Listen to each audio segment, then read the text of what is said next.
Bonjour à tous et à toutes, je suis ravie de vous retrouver pour un nouveau partage autour de l'image de soi.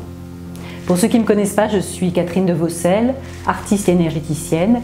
J'accompagne les solo-entrepreneurs dans leur communication. Je les invite à oser se montrer pour être enfin choisis et avoir du succès dans leur activité. Alors une de mes propositions, c'est de faire des shootings photos. J'aime bien dire que je suis photoconteuse, c'est vraiment ce qui me correspond, j'exerce mon métier de façon assez unique. J'accompagne vraiment en amont sur l'image pour faire des shootings qui vous ressemblent en extérieur et pouvoir vous permettre de traduire vraiment votre unicité. Plus qu'un exploit technique autour de la photo, ce qui m'incombe, c'est vraiment de vous mettre, vous, en valeur, de montrer votre lumière et votre rayonnement, de capter ces instants où vous êtes vraiment vous et où vous voulez bien lâcher un peu de ce qui est à l'intérieur pour nous le montrer, pour nous le diffuser, parce que c'est ce qui va attirer les gens à vous, c'est votre trésor en quelque sorte que vous acceptez de montrer aux autres. Voilà, aujourd'hui je voulais faire un partage sur vraiment autour du portrait photo. Je vous explique pourquoi. Alors, déjà, ce que je veux dire en amont, c'est que personnellement je suis une femme assez coquette, j'aime bien me présenter en étant un peu apprêtée lorsque je me fais prendre en photo ou en vidéo. Je ne suis pas quelqu'un qui prend des photos à l'arrache, qui arrive pas coiffée. Même si j'ai pas de jugement particulier envers les personnes qui font ça, moi, voilà, ça me rend joyeuse de me maquiller un minimum et que voilà, je sois perçue comme quelqu'un d'harmonieux, que ça soit joli, que ça soit beau.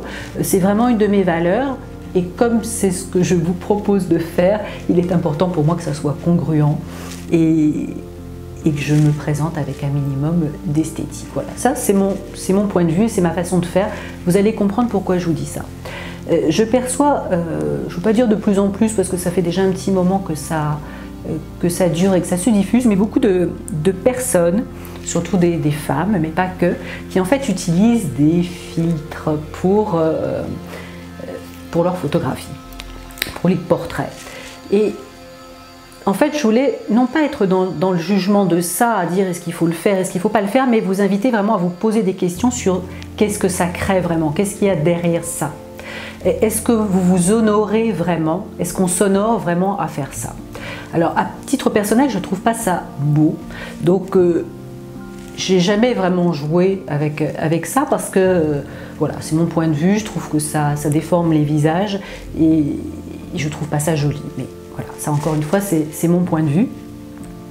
On peut s'amuser et je vais vous faire vraiment capter la différence entre s'amuser, créer un avatar. Moi je l'ai fait sur Facebook, je trouve c'est super mignon les petits avatars qu'ils ont sortis. C'est fun, c'est joyeux, ça crée de la joie, on se prend pas au sérieux, on peut se mettre des oreilles de Mickey une fois de temps en temps.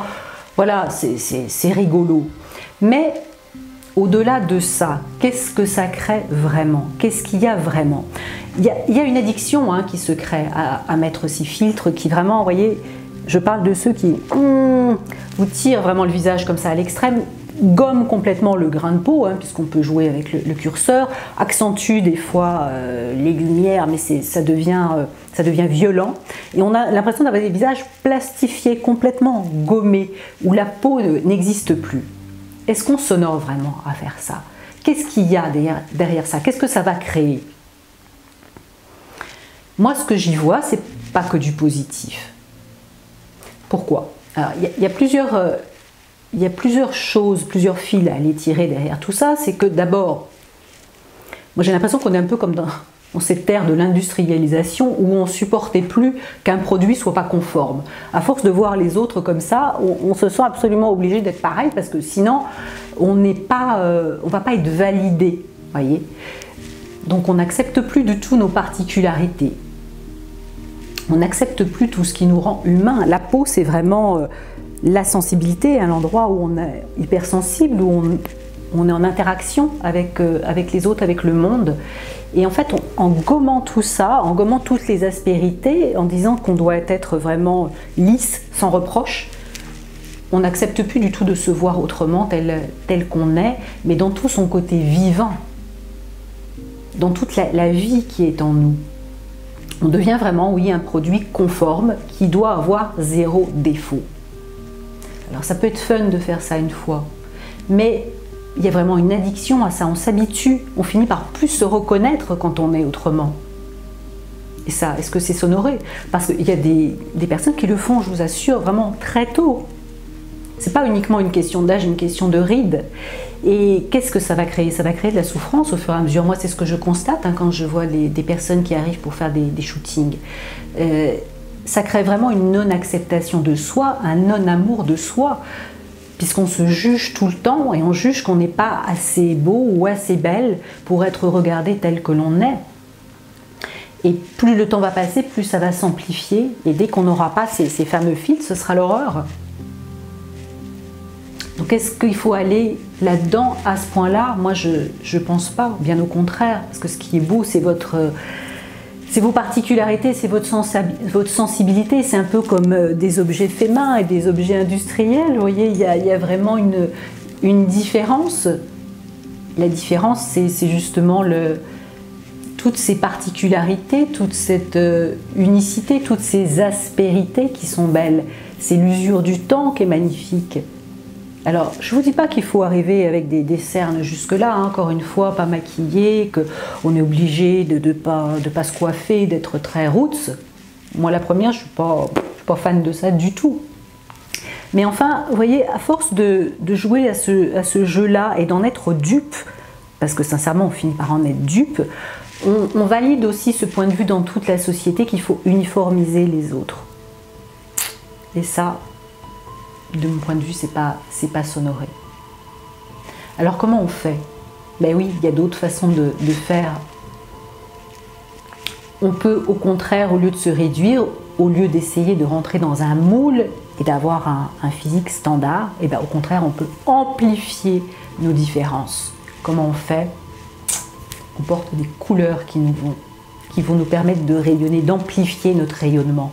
Plutôt que de mettre des couleurs qui ne nous vont pas, qui vont réverbérer sur notre visage, qui vont nous ternir, apprenez à découvrir les couleurs qui vont vous permettre de rayonner. Et après, avec ça, je vous assure que vous mettrez un petit peu de maquillage si vous avez envie. On crée aussi un cadre pour les photos, qui permet aussi une ambiance. Moi, je suis styliste photo, donc j'ai fait beaucoup de mise en ambiance pour des personnes, et ça contribue énormément, puisqu'on capte aussi l'énergie du lieu, et puis il y a une harmonie générale à créer. C'est là où la photo, bah oui, c'est pas uniquement d'acheter un bon téléphone pour faire des belles photos. Le téléphone ne fait pas les photos tout seul. Il y a en effet un certain nombre de facteurs qui contribuent à faire des belles photos, une énergie à créer, à initier pour que ça soit beau. Mais c'est possible et c'est tellement plus joli une fois qu'on sait le faire que de se donner tort en fait et d'être là en train de se transformer, de se modifier complètement et de se renier, puisqu'en fait en gommant comme ça toutes les imperfections, enfin ce qui est censé être une imperfection, on renie vraiment la personne vivante qui est en nous. Et c'est tellement dommage, puisque c'est typiquement pour les entrepreneurs, c'est vraiment ces différences qui vont vous permettre de ne pas être dans la concurrence vis-à-vis des autres, mais au contraire qui vont vous permettre d'être choisis. Vous voyez? Donc dites-moi ce que vous en pensez, ça m'intéresse grandement. Et vraiment, mon invitation, c'est de vous faire percevoir la différence entre cette énergie du jeu, où c'est fun de se mettre des petites oreilles, de jouer avec son image, mais celle où on ne peut plus faire autrement, où on est vraiment dans l'addiction et où on se renie. C'est pas du tout la même chose. Voilà. Si ça vous dit, si vous avez envie de vous mettre en lumière et que justement vous ne savez pas comment faire tout seul, sachez que j'ai plein d'outils à vous proposer. Faites un tour sur mon site amandapart.com. Il y a aussi beaucoup de vidéos gratuites là maintenant sur ma chaîne YouTube qui vous donneront déjà des pistes. Mais voilà, mon invitation c'était vraiment de vous inviter à vous poser des questions autour de cette thématique. Quand vous honorez-vous vraiment en vous mettant en image?